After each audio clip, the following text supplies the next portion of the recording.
a totes i tots.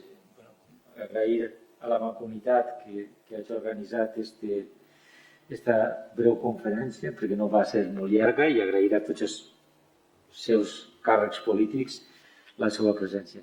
I vaig intentar fer-ho d'una forma molt esquemàtica, és a dir, en el mes de març del 2021, l'Administració General de l'Estat, el Ministeri d'Economia, publica un Real Decret Llei en el que es llança una línia d'ajudes directes a autònoms i empreses. Què passa? Que no comencem molt bé la feina perquè el Real Decret Llei el publica el Ministeri d'Economia, però les ajudes les tenen que gestionar les comunitats autònomes. I sobre les condicions del Real Decret Llei, les comunitats autònomes no van poder emetre la nostra opinió, encara que anem a tindre que gestionar-les. Va començar determinant 95 CNAEs a quart nivell que eren els beneficiaris. Clar, i t'emportes sorpreses perquè són CNAEs seleccionats en una òptica de tot l'Estat i, per exemple, el major pes l'emportaven el sector serveis, en 51 CNAEs, estava el transport, l'hostaleria, restauració, lloguers, cultura i esports, 22 el comerç, que està en la majoria del comerç minorista, i sols 22 del sector industrial. Clar, la selecció s'havia fet en base a que el 10% d'estos CNAEs, el 10% dels treballadors havien estat afectats per ERTOs i que el 75% d'aquests treballadors un any després encara continuen en aquesta situació d'ERTOs. Bé, vam poder aconseguir que es modificara el Real Decret Llei al mes i es va possibilitar que les comunitats autònomes intentaren ampliar o completar aquesta llista de 95 CNAEs per adaptar-lo a la casuística de cada economia de cada comunitat autònoma. I així nosaltres, després d'una negociació en el govern del Botànic, vam poder incorporar, si n'hi havia 95, altres 95. Llavors, a mi no em preocupa l'ampliació dels CNAEs com a que siga una dificultat per a gestionar la línia, perquè, clar, la dotació de la línia són 647 milions d'euros. S'ha de gestionar abans del 31 de desembre. Gestionar vol dir arreplegar sol·licituds, analitzar-les, resoldre-les i fins i tot pagar-les, amb la qual cosa és poc de temps per a la important dotació econòmica. Bé, per tant, no ens va preocupar ampliar els CNAEs perquè, evidentment, ahir no estava el problema. Vam intentar identificar aquells que tenien més pes, tant pel que fa al valor afegit brut a l'economia valenciana de cada CNAE com a l'ocupació, i, evidentment, vam incorporar, sobretot, CNAEs que tingueren una estructura empresarial en un pes important d'empresaris, persones físiques, podien ser autònoms o empresaris en estimació directa, i que, a més, tingueren també una elevada proporció de micropimes perquè poguera ser que necessitaren més ajuda. Per tant, li vam donar la volta i vam incorporar 64 CNAEs de sectors industrials, 10 de comerç, perquè considerem que ja estava prou contemplat el conjunt del comerç, i 14 de serveis. Clar, evidentment, van passar de 95 CNAEs a 190 i, evidentment, les ajudes es concedeixen per el sistema de subvenció, en la qual té que haver una finalitat i s'ha de justificar que aquesta finalitat és a la que s'han destinat les ajudes. Evidentment, les ajudes tenen que ser per a pagar deutes a proveïdors, a credors, inclús deutes bancaris. En el decret es diu que prioritàriament quan tinguin aval públic, que evidentment s'hagin devengat entre l'1 de març del 2020, l'inici de la pandèmia, i el 31 de maig del 2021, és a dir, este mes al final. Evidentment, hi ha una part important dels beneficiaris que seran tots aquells autònoms que declaren l'impost per al sistema d'estimació objectiva, el que coneguem popularment com a mòduls. Aquest col·lectiu no té que complir altra condició, només que dedicar-se, que una de les activitats a què es dediquen estigui contemplat en els CNAEs que s'han seleccionat i que pugui justificar l'existència de deutes per un import igual o superior a 3.000 euros. I, evidentment, tots rebran 3.000 euros, no tenen que complir altra condició.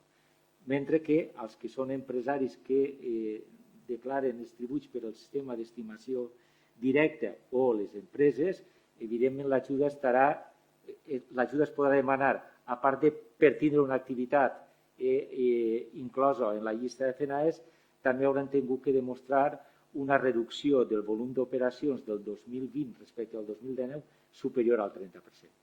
I l'import de l'ajuda serà mínim de 4.000 euros, màxim de 200.000, i també l'ajuda a les empreses té percentatges diferents en funció del número de treballadors. Si tens fins a 10 treballadors, l'import de l'ajuda és el 40% de tot allò que és de l'excedent sobre la reducció del 30% del volum d'operacions. S'intenta ajudar aquells que més han patit aquesta pandèmia i, evidentment, si tens més de 10 treballadors, el percentatge baixa al 20%. Jo crec que l'important així és a veure com es mobilitza la presentació d'aquestes sol·licituds. Com fem que la gent es presenti, perquè el primer decret es va publicar la setmana passada, el segon, el que marca ja les bases de tota la tramitació de les ajudes, va ser aprovat el divendres pel Consell i encara no s'ha publicat, però per els terminis que tenim per a rebre les sol·licituds, per a resoldre's i per a pagar-les, evidentment els terminis de sol·licituds són molt curts. Està previst una primera setmana per a demanar cita prèvia, que podrà ser a partir del 28 de maig, i una altra segona setmana per a que els que hagin demanat cita prèvia puguin presentar la documentació. Evidentment, en tots els casos s'ha de demostrar que existeixen deutes pendents, perquè el que es pretén en aquesta línia d'ajudes és mobilitzar diners en l'economia que estiguen en una situació de paràlisi per falta de liquiditat o de solvència de les empreses que ho tenen que pagar. Clar, com que anem una miqueta cegues, perquè no sabem quanta gent es presentarà, tenim unes estimacions, per exemple, que així en el País Valencià n'hi ha aproximadament 40.000 empresaris que declaren o autònoms que declaren per al sistema de mòduls. Si tots complien les condicions i tots es presentaren, això són 120 milions d'euros, però fins a 650 en queden quasi més de 500. I clar, això suposaria volums de sol·licitants d'empreses, perquè clar, l'import màxim de l'ajuda està fixat en 200.000 euros. Necessitem més de 100.000 empreses que es presenten en aquesta línia. Per tant, el que estem intentant és fer una crida a tots aquells ajuntaments, agents econòmics, socials, gestors, assessors, que evidentment, encara que és en una època complicada, perquè és l'època en què estan presentant-se, estan preparant-se les declaracions de l'IRPF, que intenten centrar-se 2 setmanes en això, perquè els diners que no acabem adjudicant, que no acabem resolent o comprometent, es tindrem que tornar després del 31 de desembre. És cert que haguem pogut anar menys a cegues si l'Agència Estatal de l'Administració Tributària, que és la que té la informació de tots, ens haguera facilitat l'univers de potencials beneficiaris. Haguem pogut enfocar més el tir, donar terminis de sol·licitud més dilatats, poder anar una miqueta més a pams, però amb més certesa. Ara anem en una seguretat absoluta, però no hem pogut aconseguir. L'Agència Estatal ha dit que ens facilitarà la informació a partir de la gent que es presenti o que sol·liciti. Per tant, la crida és evident, és a dir, intenteu, en la mesura que pugueu, donar la màxima difusió a això. El decret en què marca les bases per a tramitar les ajudes encara no està publicat, però no tenim altra alternativa que acceptar els terminis que hi ha i accelerar la presentació de sol·licituds. Això pel que fa al tema de les ajudes. Jo, per apuntar alguna complementària, la part positiva pels que sou regidors és que no ho va gestionar els ajuntaments, sinó que va gestionar directament la Generalitat, no com el Pla Resistir 1, que la idea és que la documentació a presentar sigui molt senzilla i per evitar col·lapses dels servidors que ja han passat en altres convocatòries, per això n'hi ha una cita prèvia i en acabant-se formalitzar la sol·licitud, que disposem de la liquiditat necessària per a, en quant estigui la sol·licitud aprovada, a pagar l'ajuda. Per tant, fonamentalment l'esforç és, com us deia Rafa, que entre tots els que tenen relació amb el món empresarial, siga per sector públic o siga per organització empresarial, doncs col·laboren en el fet que la gent pugui presentar-se en unes èpoques que són complicades però que seria necessari per esgotar tot el crèdit, no? I que no se'n quedarà fora. Com us comentava, això forma part dels paquets d'ajudes, diguem-ne, per a amortiguar l'impacte directe de la pandèmia en el nostre teixit econòmic, però la Unió Europea ha creat un programa per anar molt més enllà d'això, que és el Next Generation Europe. Sabeu que totes les tramitacions europees són complexes, estranyes, i jo crec que en aquest cas, com que n'hi havia tanta necessitat i s'han alçat tantes expectatives, portem parlant d'això molts mesos, no? I jo crec que la majoria de la gent tindrà la percepció de que això no acaba d'arribar mai. Però és que, clar, jo crec que els mitjans de comunicació han anat informant quasi al minut des que es va sorgir la idea en les primeres reunions del Consell de Ministres Europeu fins als últims tràmits. De fet, jo recordo que a final de l'any passat és que el reglament no estava ni aprovat, no? Però en canvi ja estàvem especulant moltes vegades de com seria això. Com us comentava, la finalitat d'aquest programa, que per a l'estat espanyol són 144.000 milions d'euros entre ajudes directes i préstecs, perquè us feu una idea, el pressupost d'un any de la Generalitat són 25.000 milions d'euros, o sigui, 144.000 milions d'euros són molts euros. Clar, la idea, i que els principals destinataris, òbviament, van a ser els països del sud i de l'est d'Europa, els que tenen una estructura econòmica més necessitada d'aquesta transformació, perquè la idea és, diguem-ne, que l'economia europea agarri major resiliència, que faci aquesta transició digital i sostenible que en altres llocs ja s'està fent i que, diguem-ne, d'alguna manera assumisca els reptes que corresponen a aquesta generació a nivell econòmic.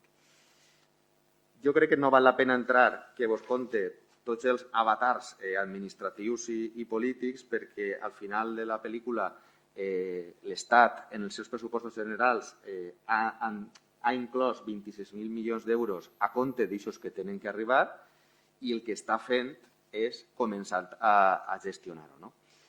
A diferència d'altres fons europeus que alguns coneixereu, com el Fons Social Europeu o el FEDER, així la participació dels organismes subestatals no és tan gran. Això fonamentalment és un programa que va gestionar l'Administració General de l'Estat, cada ministeri,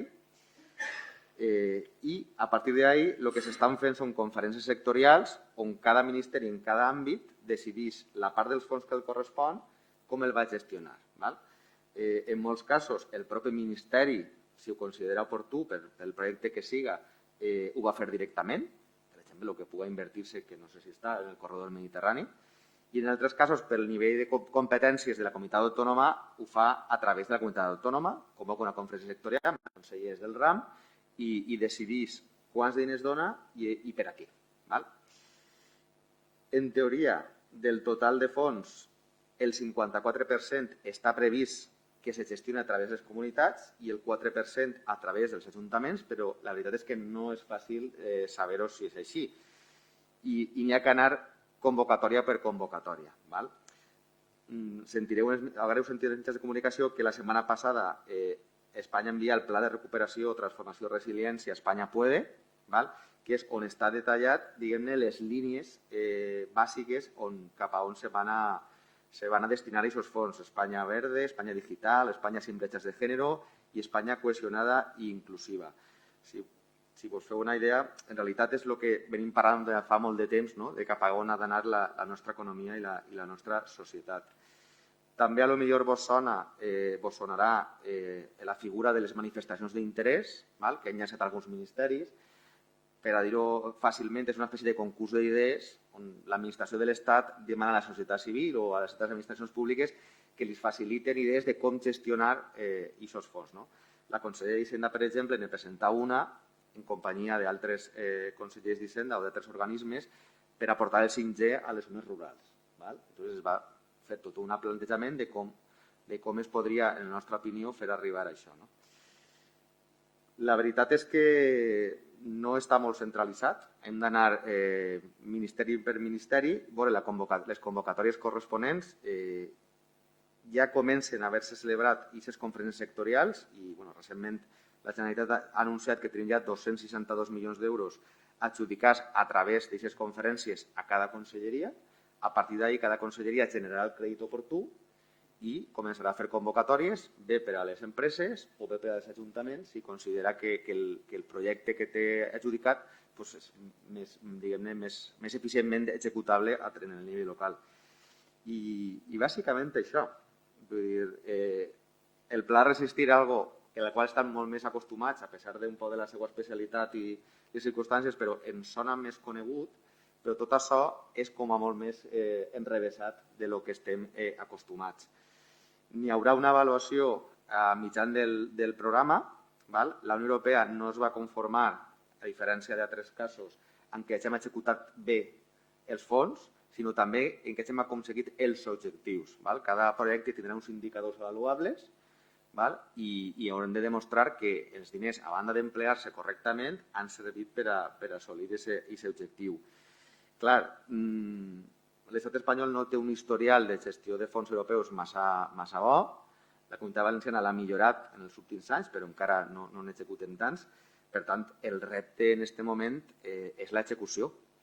En aquest sentit, l'Estat ha dictat un decret llei de simplificació de tràmits, la Generalitat ha dictat un altre recentment, però això va requerir un gran esforç de gestió addicional, diguem-ne, a la gestió ordinària dels nostres ajuntaments i conselleries, però que l'hem de fer perquè és una oportunitat històrica per a transformar el nostre model econòmic. Penseu que el nostre infrafinançament ens produeix que per a bàsicament prestar els serveis públics en un nivell de qualitat semblant a la resta de comunitats autònomes ja incorrim en un dèficit i un deute que se va acumulant.